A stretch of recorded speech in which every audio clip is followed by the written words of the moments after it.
बना के।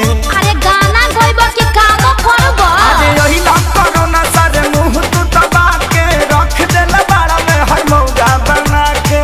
सटा दादा लॉकडाउन खुली अब कब जी, अरे कब जी, अरे कब जी। अरे कबो ना जी हमर मौगी खेलत बिया पबजी, हम तो दुनू बेरा काटतानी सब्जी।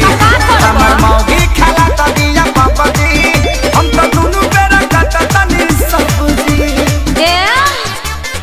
देखो हौ लुगा धइल बा आदमी खानी खींच दो ना तो पुलिस के फोन करके कह देब कि हमार भतार 4 दिन से खोखता। अरे ना हो जातानी जातानी। हाँ ठीक बा जल्दी जा।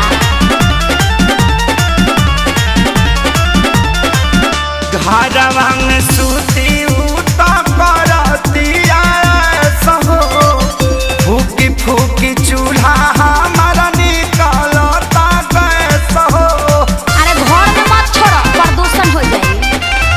घरवा में सूती उता करतिया सहो, फूकी फूकी चूल्हा हमारा निकलता गैस हो। झाड़ू लगाई फिर पोछा लगाई, अपन दर्द के तना ले बताई। हाँ तो बैठ के हुड़बा। बाबू जी ने तो देखौला ए रब जी, अरे रब जी, अरे रब जी। हमर मौगी खेलत बिया पबजी, हम तो दुनू बेरा काटतानी सब्जी। हमर मौगी खेलत बिया पबजी, हम तो दुनू बेरा काटतानी सब्जी। आ सुनो आलू बैंगन काट के मिक्स सब्जी भी बना दी हो।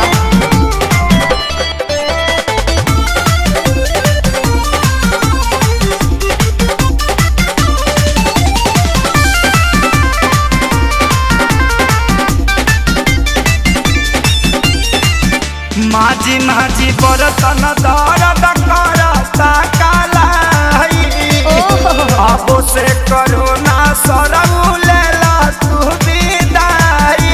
सार साहू मत करो चुपचाप काम करो ई जाए वाला नहीं खे। माझी माझी बरतन दर्द करता कालाई, अच्छा अब से करो ना सरऊ लेला तू विदाई। रहे खेसारी के हीरो में बड़ा नाम हो, सोनू सुधा को साथे भइले गुलाम हो। सभे रोवे घर में बैठी डभ डभ जी, अरे डभ जी, अरे डभ जी। अल्ले मेला बच्चा हमर मौगी खेलत बिया पबजी, हम तो दुनू बेरा काटतानी सब्जी। हमर मौगी खेलत बिया पबजी, हम तो दुनू बेरा काटतानी सब्जी। चुप रह जानू रिवाइटल खा के काम करत रह।